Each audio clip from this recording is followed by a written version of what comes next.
también te puede conocer. Luis, mira, a ver, vos andá corrigiéndome naturalmente, pero en el libro vos hablás de una manera nueva de entender el mentir y la mentira. Entiendo yo que algo distinto a esa definición clásica quizás de la mentira como falta de adecuación entre lo que se dice y lo que hay. Y a su vez, digo, distinguís entonces entre la mentira y el engaño. ¿Vos podés contarnos de qué se trata esa diferencia? Sí, la noción clásica siempre de una manera sinonímica ha entendido que mentir y engañar era exactamente lo mismo, en el sentido de decir o hacer lo contrario de lo que se cree, se siente o se piensa. Es algo Ujú. que todos más o menos, pues desde que hemos nacido nos han inculcado en nuestra mente, ¿no? No obstante, siempre se ha tratado de diferenciar dentro de esa noción clásica, donde mentir sería cosa de palabras, digámoslo así, ¿no? Sería como lingüística, mientras que el engaño sería la forma de hacer creer esa mentira, ¿no? Mediante simulaciones, secretos y tal. Yo lo que aporto al final es una noción nueva donde quiero separar claramente lo que es mentir de engañar. ¿Por qué? Ujú. Porque al final considero que mentir es una forma de construir conocimiento. Lo que pasa es que por tradición se ha moralizado, se le ha puesto un San Benito, esto es, una suerte de insulto, de traje feo y horrible e infame que se le ha puesto durante generaciones y considero importante para la filosofía y también para la psicología diferenciarlas de la siguiente manera. Por un lado, mentir sería crear, tanto consciente como inconscientemente, escenarios alternativos a lo real, tan Ujú. sencillo como eso, mientras que engañar sería pues lo que todos hemos entendido siempre por engañar, que es decir o hacer lo contrario de lo que se cree, se siente o se piensa con la intención de hacerlo, claro está. Ujú.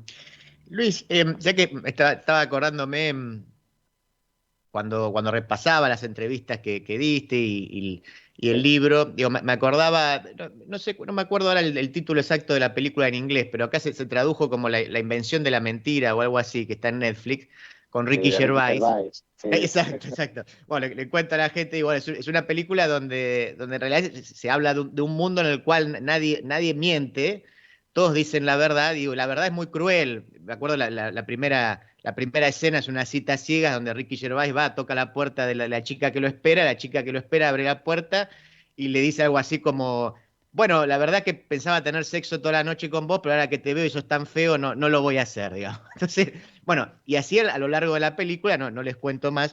Pero entonces la pregunta, Luis, sería, ¿qué rol tiene la mentira, digo, en la interacción social y en el día a día nuestro para construir justamente nuestra vida en comunidad? a ver, la mentira lo es todo. O sea, es el eje arquitectónico de la comunicación por la sencilla razón de que, por una parte, nos sirve para plantear alternativas.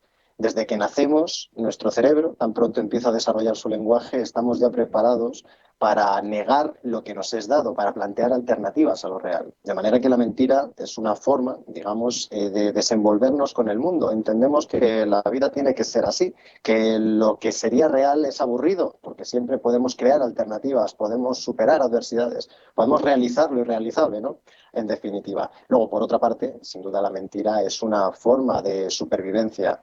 Tenemos que encontrar siempre nuevas maneras de adaptarnos al medio y sin duda alguna la mentira, de saber entenderla y de saber emplearla, nos facilita sobre todo mucho desenvolvimiento social. Una persona que sabe mentir bien en sociedad, otrora en la época del siglo XIX, con la época sobre todo victoriana, hubieran reconocido que hubiera sido la persona más educada del mundo, la persona con Ujú. más pedigrí, pudiera decirse, porque se quiera o no, el arte del buen mentir también es el arte de la educación. Ujú. Claro. Ahora, Luis, también entiendo que y por tu formación, digo, bueno, a lo largo del libro vos vas desarrollando a ver, el rol de la mentira, si querés, en diferentes campos, entre ellos en el derecho.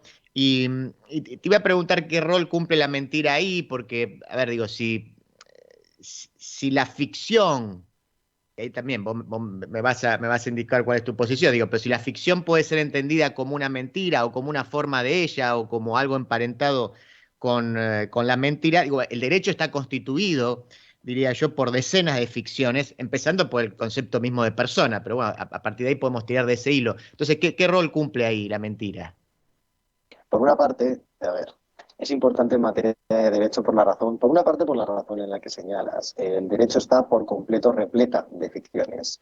En derecho, al menos por una corriente importante de la doctrina jurídica, suelen definir a la ficción como esa parte de un discurso que, atendiendo a su gramática, se sugiere que se está hablando de una realidad, pero al mismo tiempo se reconoce que no existe. Es decir, podemos hablar del derecho a la igualdad, por ejemplo, podemos reconocer que tiene un campo de sentido de existencia, pero no que existe plenamente, simplemente Ujú. generamos esa ficción.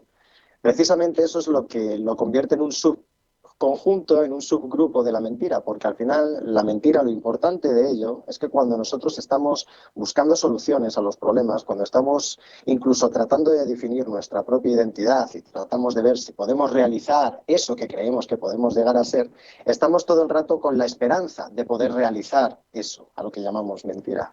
Todos sabemos que de principio a final puede ser un fracaso y se nos puede tildar de mentirosos, ¿no? Pero siempre vamos a tratar de conseguir eso con la mentira. En cambio, la ficción no. La ficción ya se está presentando como algo que gramaticalmente se sugiere como una verdad, pero que todos sabemos que en esencia no lo es. Puede ser una película, puede ser un libro. Eso, por ejemplo, en el plano de los nuevos realistas, de gente como Marcuse, etcétera, lo saben distinguir mucho mejor porque lo llaman además campo de sentido. Tiene dentro de esa lógica un campo de existencia muy diferente al que puede tener Quijote, o sea, Don Quijote de la Ujú. Mancha, como lo puede tener ahora mismo tú o yo. Son Ujú. campos de sentido diferentes y la ficción ocuparía entonces ahí un lugar bastante especial en yuxtaposición a la mentira en sentido general. Y por responder a la pregunta del derecho, al fin y al cabo la mentira es aceptada en el derecho. No se puede hablar de que exista un derecho a mentir, pero sí que se reconoce como un derecho a la defensa. Una persona que es imputada en un juicio se le está reconociendo una posibilidad de defensa donde puede embellecer con retórica. La argumentación jurídica, al fin y al cabo, lo que trata de proporcionar son más hilos discursivos, más razonamientos y justificaciones a una circunstancia, donde tratar de hacer ver lo que no todos ven. Esos Ujú. tejemanejes de claros oscuros es donde la mentira se introduce, porque aparte, desde un punto de vista psicológico, el sistemas de detección de engaños, como la poligrafía o incluso interrogatorios, a todas luces hacen entender que no es posible localizar a la mentira.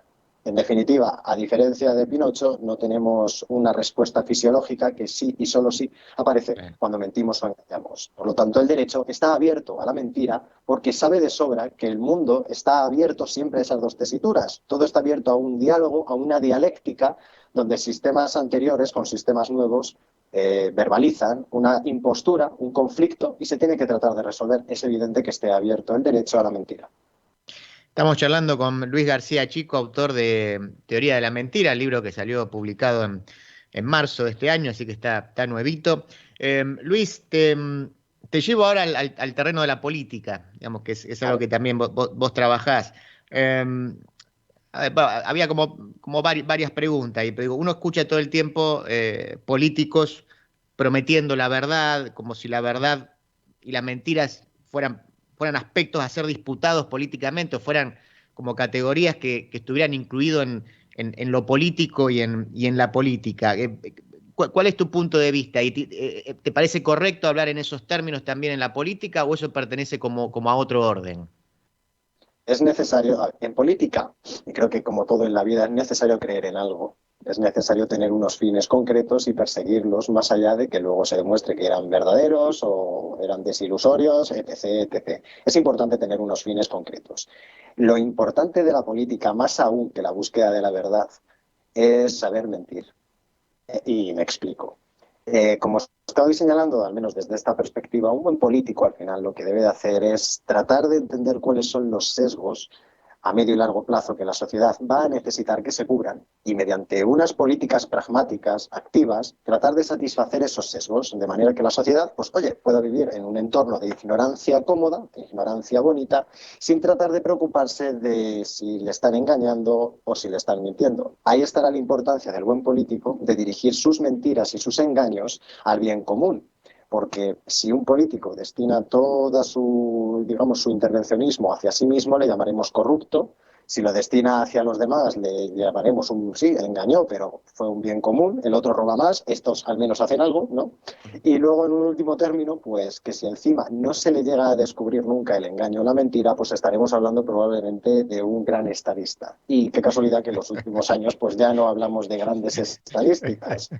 Tanto en Argentina como en España andamos un poco carentes de gente iluminada, donde es curioso también reflexionar acerca del sentido de las palabras. De Satanás significa padre de la mentira, pero también la persona iluminada. Y aquí también encontramos dentro de la política pocos iluminados que al menos sepan mentir bien, lo cual genera bastante incertidumbre e inseguridad. Dicho lo cual, sí, es importante que un político mienta bien. ¿Por qué? Porque al final un político trabaja con un valor superior a todo, que es, al menos desde Hobbes, lo que se considera que es importante dentro de un contrato social, si es que se puede hablar de eso, que es la seguridad nacional, la seguridad de un Estado. Eso prevalece sobre cualquier cosa más que sobre la propia libertad.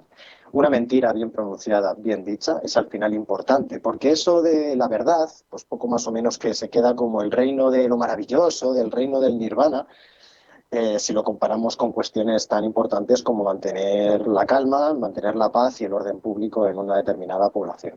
A mí me gusta decir que en política la mentira es un mundo de posibilidades, mientras que la verdad es un periódico de Murcia. Luis, y te llevo ahora, para ir cerrando, ¿cuál es tu postura acerca de la cuestión de la posverdad? Si querés, te traslado más al ámbito de los medios de comunicación o de la comunicación en general. Y uno escucha, o por lo menos empezó como a familiarizar en los últimos años con esta idea de, bueno, de la posverdad. Lo decía medio en broma hace un ratito, los fact-checkers, ¿no? Los que están chequeando aparentemente otra vez la relación entre la noticia y el mundo. Mi pregunta sería si los medios, por lo menos los medios tradicionales, se han quedado presos de una distinción quizás algo ingenua entre verdad y mentira. Al final, la posverdad es un elemento para mí brillante. Mi maestro Miguel Catalán, que en paz descanse, sí que señalaba que no podíamos hablar de un sistema posterior a la verdad porque nunca había existido una era de la verdad. Pero yo creo que desde que el hombre nació hemos estado constantemente en eras de sobreverdades que se sustituían unas a otras, ya fuesen a base de golpes o a base de intelecto, este último menos predominante que el anterior. En definitiva, sí que es cierto que la posverdad ofrece para los sistemas de comunicación tradicionales una competencia bastante importante, y es que sin incurrir en tantos costes de producción y de transmisión, y sin requerir tampoco de una inversión de capital abismal, pueden competir perfectamente personas desde sus habitaciones o desde unos estudios más modestos con grandes empresas. Grandes empresas que nuevamente, al tener unos costes determinados, siguen dependiendo nuevamente de unos proveedores que, según la propia teoría de los filtros de comunicación, que se dictaba hace años por Chomsky, etcétera, que señalaban que al final esos proveedores que dan dinero a los sistemas de comunicación están influenciando para una determinada línea editorial a quienes pagan. Eso, por ejemplo, con los sistemas nuevos, estos nuevos sistemas descentralizados de sistemas de comunicación, desaparece por completo. Ya no hay tanto intervencionismo, digamos que habría una mayor libertad de prensa o libertad de cátedra, váyanse ustedes a emplear el término que quieran. Eso es importante y sobre todo genera una tensión, porque ya no puedes monopolizar la verdad. Ya no puedes ofrecer, mediante 2 o 3 canales de comunicación estancos y cerrados, puedes pensar estas 3 cosas. Ya se abre, las personas disponen de más autonomía y de más capacidad de autorreflexión para comparar noticias. Y tal vez con la generación de los baby boomers, todavía los sistemas de comunicación tradicionales pueden aguantar, porque al final todavía no saben desenvolverse muy bien en los nuevos sistemas de redes, ¿no? Pero de aquí a aproximadamente 15 o 20 años seguramente tendrán que adaptarse a este nuevo sistema no de descomunicación, sino de explotación de la comunicación, donde se disponen de múltiples fuentes y precisamente van a tener que hacer frente a una máxima que siempre se ha denostado, pero que define perfectamente cómo funciona la comunicación, que fue el que dijo el ministro Goebbels del régimen nazi, cuando señaló que una mentira repetida 1000 veces se convierte en una verdad. Ese eje de repetición es el más importante de todos, porque es lo que nos recuerda que no estamos libres de volver a cometer esos crímenes tan perversos. y tenemos que estar constantemente informados con 40.000 millones de fuentes posibles. Los sistemas de comunicación parece, y ya con esto termino, tendrán que competir con, más pronto que tarde, tendrán que competir precisamente contra eso. Y sistemas como el vuestro, o como YouTube, Twitch, etcétera, pues sin duda introducen las noticias más rápido y sobre todo con un feedback más importante con los propios espectadores. Ujú. Luis, ahora sí te hago la última. Te pregunto desde el punto de vista personal, digamos, ¿qué es lo que te llevó a escribir el libro y a orientarte hacia esta temática? Buena pregunta. Eh, a ver, yo cuando empecé Derecho también tenía mis dudas respecto a estudiar psicología. Y como soy un asqueroso farsante, pues mientras estudiaba Derecho, pues empecé a estudiar también psicología de manera autodidacta. Entonces, mientras estaba estudiando Piaget y el constructivismo, y luego posteriormente a Vygotsky, pero bueno, sobre todo Piaget, llegué a una conclusión que era pues una contradicción que se sugería cuando los niños desarrollaban su lenguaje y empezaban a plantearse alternativas de lo real, y los padres automáticamente les corregían moralmente y les decían que eso no estaba bien, que existía una verdad Ujú. a la que se tenían que adaptar. Pero luego, paradójicamente, los padres engañaban, lo cual pues era bastante suculento Sí. y jugoso. A partir de ahí empezó absolutamente todo. Luis, te mando un abrazo grande. Bueno, le cuento a la gente y antes de cortarte, digo que bueno, el libro está disponible, es difícil que llegue a la Argentina, pero sí que lo pueden comprar a través de Amazon, tanto en el formato en papel como en el formato de ebook. ¿Es así? Así es. Exacto. Bueno, entonces está la invitación aquí hecha para nuestros oyentes. Luis, te mando un abrazo grande y gracias por estos minutos. Muchas gracias a vosotros, muy amables y me lo he pasado muy bien. Gracias. Gracias. Era entonces Luis García Chico hablando de su libro Teoría de la Mentira, más que interesante, por cierto. Les repito, entonces digo, si ustedes justamente quieren llegar al libro, aquí desde Argentina lo pueden hacer, creo que de la manera más fácil es a través de Amazon, comprando el ebook, que además, por cierto, está a un precio accesible por lo que estuve ahí mirando. Así que vamos a hacer lo siguiente, ahora escuchemos una nueva canción. Estamos repasando el disco Diva de Annie Lennox, que cumple 30 años, y luego regresamos para seguir haciendo un poquito de literatura.